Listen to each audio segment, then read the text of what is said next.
Hi, my name is Alison Zapata, and I'm here today to show you how to make a multimedia collage using simple materials that you might have around your house. Today I'm going to focus on this piece that I've made here using Xerox copies of famous people from my family and from art history, and that's all. One of the things I like to do is start with a white background. This really helps all the other colors pop when I'm working. Okay, so some of the items you might be needing are old photographs. You can use, again, copies of those. Just have those printed up on your home printer, or even papers from the newspaper, pictures from the newspaper, some origami paper, or you can even find pattern paper in magazines. That's a good substitute. Tissue paper, just things that you use to wrap your presents with. And a stencil here. I have this stencil here with a pretty cool design that I'm going to use for the background. Also, some paint. I just use this dollar tube paint from, any craft store. And Mod Podge, I love. If you don't have Mod Podge, just liquid Elmer's glue is good as well. You're going to need some brushes. And it's good to make sure your brushes are washed, afterwards, so nothing really, you can reuse these. And your hard surface, which we already painted white. Okay, so I have my background here, and what I'm going to do is use this Mod Podge to add the sticky surface to the background. So I'm just going to add one coat of Mod Podge to the entire background. You just want to make sure it goes on pretty evenly, maybe go in one direction. Make sure it's spread. Dipping in, and maybe go in the other direction just to really make sure that all your surfaces are coated. You don't want any air bubbles on your art piece. Okay, so I found an old letter in my basement. I'm going to use that as a background, and I'm going to go ahead and add that to that. I'm going to let it stick off the edge as well. I'm going to take this, I'm going to actually coat that with Mod Podge as well. I think that's going to be neat to have those kind of words in the background. You can use any kind of images that you have, or old letters or stuff from the newspaper, maybe drawings that you have around your house. Get that on there pretty nicely. I'm going to go ahead and add some of this origami paper. I don't want it to look totally straight, like it just came right out of the package. So I'm going to go ahead and give that a rip right there. I'm going to add that to the background. Kind of like fasten it right into that corner right here. I have a big empty space here. Maybe I can add more of that same pattern right here, kind of let it overlap. I'm not really too worried about it looking like something right now. What I'm just trying to do is build up a pretty neat background. Let's see, maybe I'll tear some for this edge here.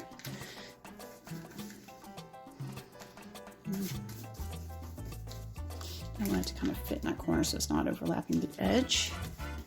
Just like that. You kind of get that a little bit more right there. And I really like this pattern right here. I'm going to let that, I love birds. We've been talking about birds a lot lately.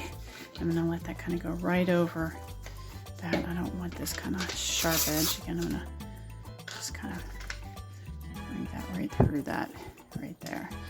I'm going to let it go ahead and cover up some of that letter, let it have a little bit more mystery to it. And all right, go ahead and add that right there. Okay, I'm just trying to build up a background here, and I could actually take my piece this way. Now that I'm looking at it, I think I will. Okay, so I'm building up a little bit of background. I have this extra paper here. I'm just going to go ahead and start wrapping that around the back. There we go.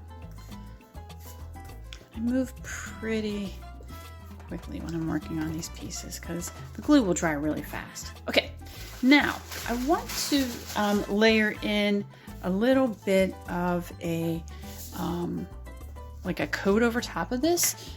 Again, I like to add layers just to kind of create a little bit of a mystery art piece to this. And I can go check out this, maybe some pink, maybe this light purple I like, and I'm gonna go ahead and tear that. Do more Mod Podge. And again, you can add glue. If you have water, you can even add a little bit of water to that glue to make it a little bit thinner when you're adding your pieces. And I kind of like my pieces to have a little bit of a wrinkle to it. And I don't want that white to show right there. So I'm going to kind of bring that down a little bit more. And let's see, I have some more of that purple. Okay, and I got a hair there. Go ahead, add some more of that Mod Podge, and I'm going to add this piece right here to cover that up. And again, I'm working pretty quickly. You see I have a big open space right there that I want to make sure I cover. And I like those wrinkles in that because it really adds a little bit more texture. I could add this purple piece here, or if I want to go ahead and add a new color to it, maybe, let me go through my colors here. See this really super light blue. So I'm going to tear this in. Again, I'm just trying to build up a background, really. I'm not trying to make a picture right now. I'm just trying to get an interesting surface. Something that can add depth. I'm literally adding depth because I have my letter, I have my tissue paper, I have my origami paper. Okay. Now I'm adding more layers of tissue paper. Okay, excellent.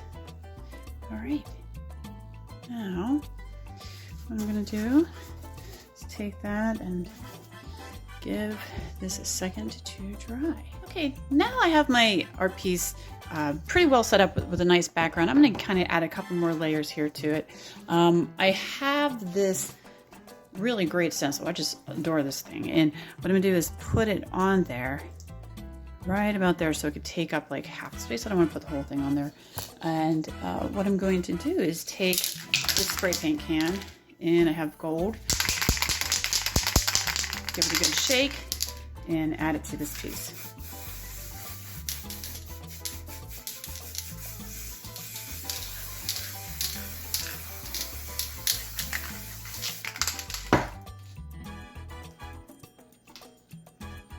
Okay. So now I have a pretty neat, solid, built up background. And tidy up those edges too. Now for my main imagery. I found this old photo that from my family's picture album that I photocopied and printed on my home printer. I have this sheet of some clip art which has some really cool different pieces of fruit and whatnot. So I'm gonna just go through these and pick out pieces and try to like make a story through the pieces that I see and just see what comes to me here.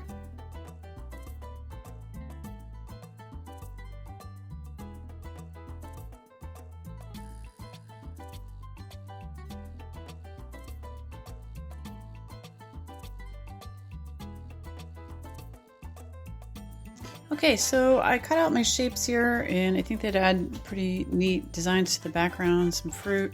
I have this old photo that I cut, and what I did is I tore the edges because I don't like to have just a square or a rectangle shape. I like to have more of an organic shape, meaning like raw edges, just so it doesn't look like just like cut and paste.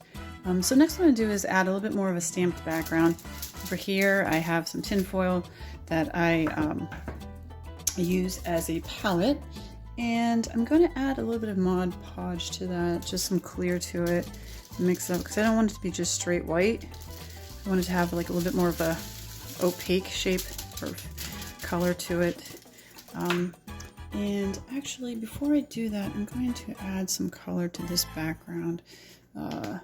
Let's add maybe a little dab of this pink. And what I'm going to do is take some of this Mod Podge and go mostly Mod Podge, just a little bit of that color in there. Just a little bit. And I actually don't mind just using my fingers to kind of get a little bit more white.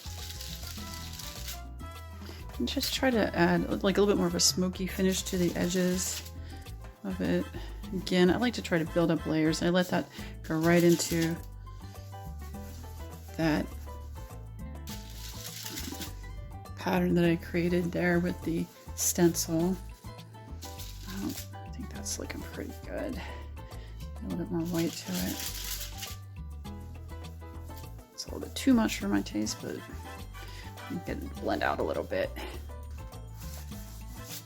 Or maybe I'll just take it to the edge. Smoke it out a little bit there. That edge there. Okay. fade that up there. Good. Okay. So got a little bit more of a variety of action happening here. What I'm going to do now is take I have a milk cap. I'm going to dip that right into that white paint. And I want to test it out first. So let's see. Let me get a piece of paper, a little piece of scrap paper. And just see how that stamps. Pretty good. I like it a little bit less. So I'm going to use that as a pattern for the background.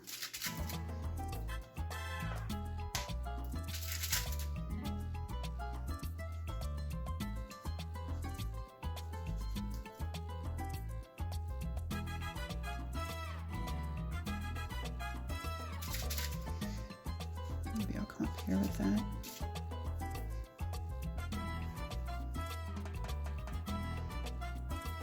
Okay, so what I have here is my picture. I'm putting Mod Podge on the back of it.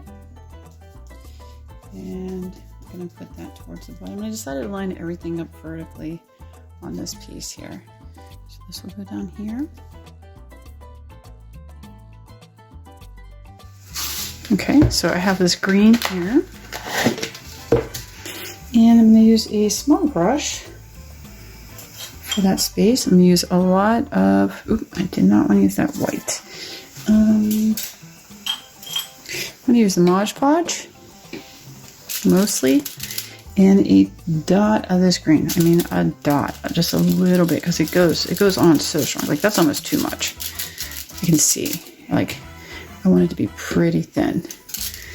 And that's more like it. So I'm going to go up here and just start to paint in just a little bit of color on top of these. Okay, so I added a little bit of green to the background where the leaves were. And now I'm going to take a little bit of spray paint, kind of hone in on that first photo just to kind of get it to push it back a little bit to make it match the background. And now I'm going to add a little bit of color to her dress. And I don't want to use just straight paint. What I'm going to do is get my Mod Podge, like I did before, and add just a little bit of color to that Mod Podge that there's already.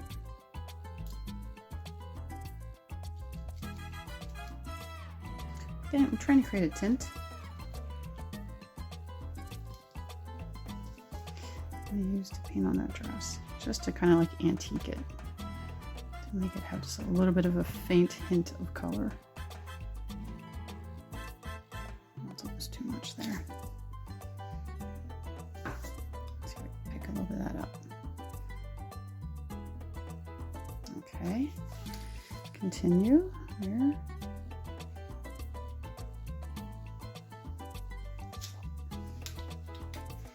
Going to add a little bit of red to his jacket. Come on.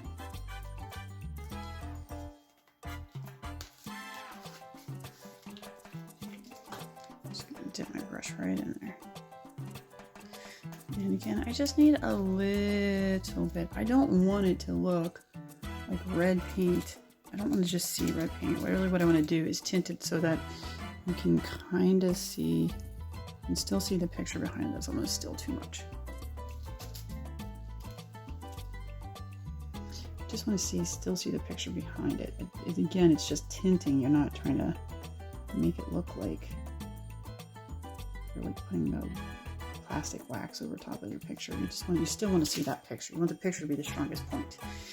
And I don't mind maybe going through with this blue. Could go right on top of it. Back up here. Kind of pushes that back a little bit. Maybe a little bit of that red. Okay, on these berries. I'm just taking my time, right? It's like there's really no wrong way to do this. And I actually a little bit of color of that car maybe. little bit, not a ton. Okay, there's a guy over here with a little suit jacket on. Maybe I'll add a little bit of that. I'm just going to go right in and maybe use a little bit of purple. Too much. Too much. Let's get rid of some of that color.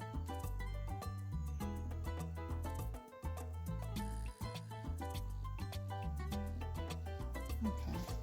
All right, I like what I'm seeing here. Yeah.